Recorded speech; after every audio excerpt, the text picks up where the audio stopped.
امبارح كنت بتكلم عن موضوع مدحت صالح وتجسيده لدور عبد الحليم في مسلسل السندريلا.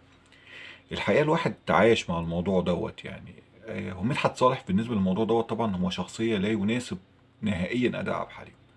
بس هو ساعتها كان بيتكلم إن هو بيحب عبد الحليم حافظ، فليه ما لعبش الدور طالما هم في ناس موافقة تديني فلوس. منطق، هو ده المنطق اللي فكر بيه مدحت صالح. انا شايف ان الدور مش مناسب ليا، بس في ناس شايفه ان هو مناسب ليا وفي ناس موافقه اللي تديني فلوس، فانا هلعب الدور. مدحت صالح في الثمانينات والتسعينات قدر يعمل عدد من المسلسلات اللي هي كانت في الوقت دوت بتسميه مسلسلات الشبابيه. هو ووائل نور كان ليه مسلسل ناجح جدا جدا اسمه شباب رايق جدا. كنت فاكر المسلسل، وعمل ثنائي برضه ظريف غير مع وائل نور، كان عامل ثنائي ظريف جدا مع شريف منير واغنيه المليونيرات ومسرحيه حزمني يا وحاجات كتيره جدا. يعني بالعكس كان هو وشريف منير مرتبطين مع بعض. غير طبعا الاغاني، يعني مدحت صالح محدش يختلف ان هو مغني صوته حلو قوي واحساسه حلو قوي. يعني انا فاكر من اسباب نجاح احمد السقا في اول فيلم عمله في شورت وفانيلا وكاب اغنيه مدحت صالح. مدحت صالح كان بيعمل اي اغنيه في اي فيلم او اي مسلسل بيعدي الفيلم او بيعدي المسلسل. يعني بيروح بيهم في حتة تانية خالص، بيخليهم فوق. فمدحت صالح انسان موهوب. عمل مسلسل السندريلا دوت بناء على ان حد كان شايف ان هو كده. تاني حاجة، انا بعتبر مسلسل السندريلا ده مسلسل كوميدي، يعني في تجسيد كل الشخصيات. يعني مين معلش، يعني مع احترامي لتامر حبيب او مين تامر حبيب اللي جسد صلاح جاهين؟ ده مش جايبه خالص، مش جايب صلاح جاهين نهائي يعني. يعني كان في محمود عبد الغفار اللي هو عمل صلاح جاهين في مسلسل حليم، كان قريب شويه. محمود عبد الغفار اللي هو صاحب اشرف عباية اللي هو مدير المسرح بتاعه، الراجل دوت من المواهب الظريفه قوي، دمه خفيف يعني. انتوا لو شفتوا صورته هتفتكروه. آه، كان دايما بيطلع مع اشرف عباقي وبيطلع مع هنيدي وكده، فما عمل صلاح جاهين في مسلسل حليم لا ده حلو. احسن واحد طبعا عمل صلاح جاهين بهاء جاهين في فيلم حليم. فيلم حليم ما كان. ده انا شفت الصوره ساعتها، ساعه البرومو ما نزل فيلم حليم. وخلوا بالكم ان فيلم حليم ومسلسل سندريلا ومسلسل حليم حكايه شعب، التلاتة نزلوا في وقت متقارب يعني.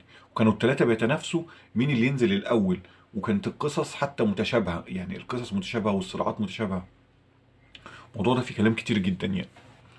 ف فساعتها يعني بقول لك ما شفت فيلم حليم، ما شفت صلاح جاهين اللي جسده ابنه. لا انا قلت صلاح جاهين، جينا نغني للناس يا حليم غنينا عليهم.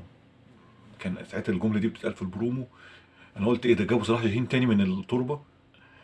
ففي مسلسل السندريلا تامر حبيب لا يناسب اداء صلاح جاهين. سامي مغاوري لا يناسب كمال الشناوي بالمكياج الغريب اللي هو عامله، الشخصيه اللي عامله نجاة. سعاد حسني اساسا لا تناسب خالص. منى زكي لا تناسب سعاد حسني. لو مشيت بقى على كل الشخصيات كده هتلاقي ان المسلسل اقرب للمسلسلات الكوميدي. وعلى فكره بعد كده برضو اتعمل مسلسل صباح، كان سيء جدا. اتعمل عدد من المسلسلات كده اللي هي السيره الذاتيه، كان في ايه، في فوران في السيره الذاتيه. كان نجح مسلسل ام كلثوم، وبعد كده نجح مسلسل قاسم امين تقريبا. وبعد كده فابتدت ايه بقى كلنا نعمل بقى سيره ذاتيه، طالما السيره الذاتيه ايه بتجيب فلوس، يعني زي كده ايه موضه السيت كوم. عذرا، ثانيه.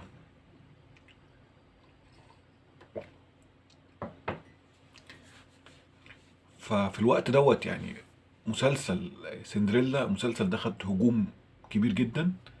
الشخصيات فيه كانت اداء كرتوني.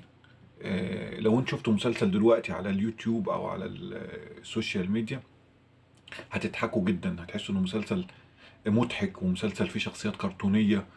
ولو شفت برضه مسلسل حليم اللي هو عمله شادي شامل، برضه هتحسوا ان هو مسلسل كرتوني، مع ان المسلسل دوت كان في الاول اللي هيعمله. طبعا هو مسلسل حليم كان كاتبه مدحت العدل، كان المفروض هيعمله محمود عزازي. فكان ساعتها في فكره ايه سبوبه البرامج، وان احنا نعمل برنامج ونختار شخصيه. وكان ستار اكاديمي لسه طالع، يعني لسه منتهي، وكان محمد عطيه محقق نجاح كبير جدا. فجابوا مين؟ فقال لك نعمل برنامج بدل ما نختار محمود عزازي. محمود عزازي اللي هو عمل حليم في سمير وشهير وبهير. فراحوا عملوا برنامج الناس. طبعا اختيار الناس عمره ما هيكون زي ما اختيار حد فني، فاختاروا شادي شامل الأقرب شبها، ولكنه ليس الأقرب روحا ولا تمثيلا ولا أي حاجة خالص. مسلسل حليم من المسلسلات اللي ما نجحتش، مع ان انا شفته وكان اداء عبله كامل ظريف، اداء ناس كتير كان يعني عملوا فيه اداءات حلوه، بس المسلسل في الاخر ما حققش المطلوب منه. ولا مسلسل حليم نجح ولا مسلسل سندريلا نجح. الوحيد اللي خرج من اللعبه ديت وعمل شغل اداء عالي وعمل فيلم يحترم من وجهه نظري بعيدا عن شخصيه حليم، هو كان فيلم احمد زكي عبد الحليم حليم. فيلم حليم اللي هو عمله شريف عرفة. شريف عرفة عمل لعبة، ودوت بقى عشان تعرفوا المخرج الشاطر او الفنان الشاطر. آه ان حليم اداله حتة قصة النجاح، الطموح، ان مش مهم انجح دلوقتي، المهم لما اموت افضل محافظ على نجاحي، اللي هو ايه، شو حتة تنمية بشرية، حتة رحلة نجاح. فعملوا تجربة انسانية اكتر من ان هو تجسيد لسيرة ذاتية. يعني انت لو شفت الفيلم وانت ما تعرفش ان في مغني اسمه عبد الحليم، هتستمتع جدا باداء احمد زكي الله يرحمه، وهتستمتع جدا باداء هيثم احمد زكي. ودي بقى فكره المخرج الشاطر اللي هو عايز يعمل ايه من ورا الفيلم. انا مش مهم ان انا اعمل سيره ذاتيه قد ما المهم انا عايز اوصل منها ايه، ده المهم. فالمسلسل سندريلا ما تاخدوش على محمل الجديه. دور مدحت صالح اللي انتوا قاعدين تتريقوا عليه على السوشيال ميديا، عدوهوله. هو كان شبه اساسا توفيق الدقني في المسلسل اساسا، وهو الراجل اعتذر بدل المره 1000. منى زكي كانت المسلسل معمول لها مجامله عشان حابه ان هي تعمل سندريلا، وكانت شايفه نفسها سندريلا، وهي كانت في الوقت دوت في مرحله نجاح ومرحله انتشار، وكانت الناس عايزاها، وكانت الناس كلها شايفه ان منى زكي هي نجمه المستقبل، وهي فعلا نجمه من نجوم يعني المستقبل. فالمسلسل اتعمل لها مجامله.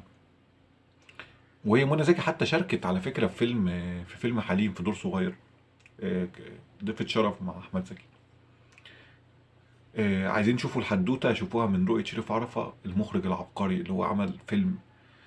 طبعا يعني فيلم من احلى افلام احمد، يعني هو افلام احمد زكي كلها حلو، بس هو فيلم من احلى افلام احمد زكي برضه. فيلم حلو قوي، فيلم حليم. شكرا لك.